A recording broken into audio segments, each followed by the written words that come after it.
Aujourd'hui, on va répondre à une question majeure, à quoi sert Power BI? Avant tout, il est bon de rappeler que Power BI est un logiciel de data visualisation conçu chez Microsoft.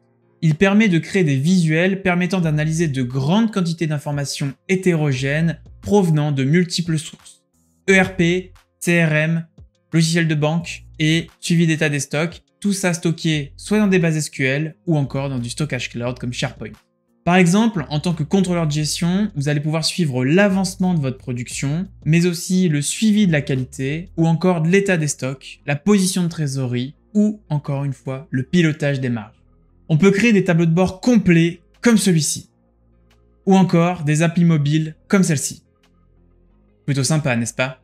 Power BI est un outil de pilotage permettant de se focaliser sur la prise de décision avec la bonne information. Pourquoi se former à Power BI?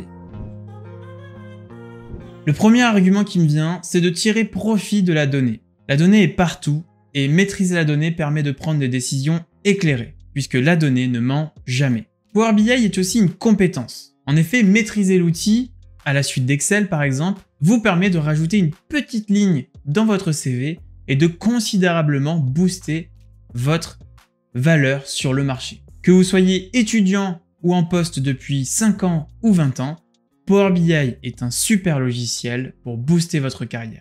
En effet, Power BI permet de gagner du temps. Vous allez pouvoir automatiser le traitement de vos données, visualiser plus rapidement vos données et surtout créer des PowerPoints instinctivement. Power BI permet aussi de sécuriser la donnée. En effet, parfois vous avez donc des multiples sources de données, vous avez des retraitement de données à faire, et au lieu de placer toute votre intelligence dans une recherche V qui fait 3 lignes, eh bien vous pouvez compacter tout ça dans une sorte de macro avec Power Query, et ça permet donc de découper et de rendre beaucoup plus lisible votre retraitement de données, et donc de sécuriser finalement cette intelligence humaine dans Power BI. Autre intérêt de Power BI, ça permet aussi de dynamiser les équipes et justement d'enrichir tout ce travail d'échange. En effet, j'ai rarement vu des gens très pressés d'échanger sur un fichier Excel tout moche. Alors que sur une presse Power BI, un beau tableau de bord bien présenté, de beaux graphiques et un bon storytelling, ça donne envie, on a envie d'échanger entre les équipes marketing, RH, finance. Et vous créez en fait de la cohésion avec les équipes. Et puis honnêtement, Power BI, pourquoi lui en fait? Il y a énormément de contenu sur Internet, gratuit, qui vous permettent de commencer justement les bases de Power BI. Et ensuite, vous avez de multiples formations payantes qui permettent d'aller beaucoup plus loin et de structurer un parcours d'apprentissage. Donc voilà pourquoi il y a aussi une énorme communauté sur Power BI. C'est ça qui est intéressant. Pourquoi se former à cet outil? Tout simplement parce que c'est un outil super cool que l'on adore tous chez Formation Power BI. Alors allez-y, apprenez-le maintenant. Comment se former à Power BI? La première étape, c'est bien évidemment de se former en ligne gratuitement. Internet regorge de ressources, vous avez notamment des vidéos YouTube ou vous avez encore sur le site de Microsoft des tutos pas à pas sur le logiciel.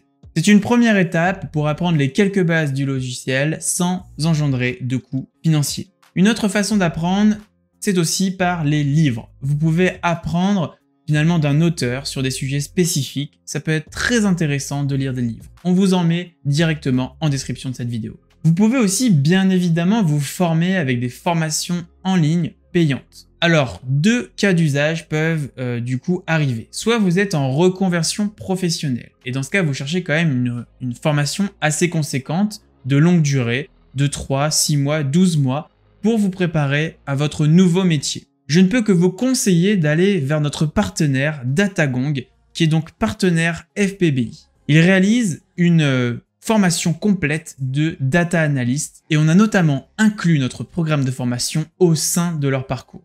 Enfin, si vous cherchez plutôt à acquérir une compétence supplémentaire sur votre CV, je ne peux que recommander notre formation complète sur formationpowerbi.fr. L'objectif de la formation, c'est bien évidemment de vous apprendre toutes les ficelles de Power BI et de vous préparer finalement à utiliser ce logiciel en entreprise. Tous les liens sont en description de cette vidéo, n'hésitez pas à vous y rendre. Comment passer d'Excel à Power BI? Ah, bonne question. Eh bien, je vais vous donner toutes les étapes pour réussir cette transition. La première étape, c'est de définir clairement quels sont les fichiers aujourd'hui prioritaires où vous passez le plus de temps à manipuler de la donnée, à la retraiter.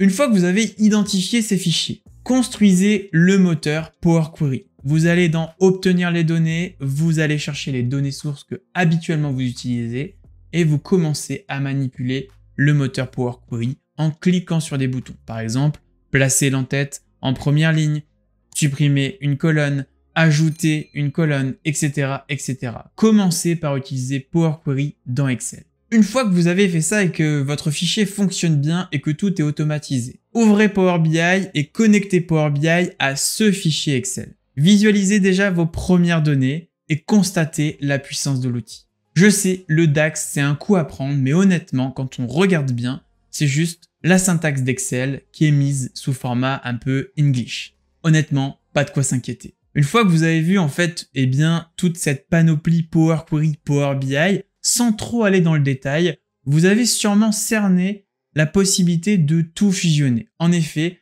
Power Query est un moteur commun entre Excel et Power BI. Dans ce cas, c'est un jeu d'enfant de transitionner ensuite vers Power BI. Et puis une fois que c'est goûté, impossible de revenir en arrière. Comme d'habitude, si tu as apprécié la vidéo, n'hésite pas à me mettre un petit like et un commentaire, je me ferai un plaisir d'y répondre. Et on se retrouve donc du coup la semaine prochaine sur la chaîne pour une nouvelle vidéo. Ciao!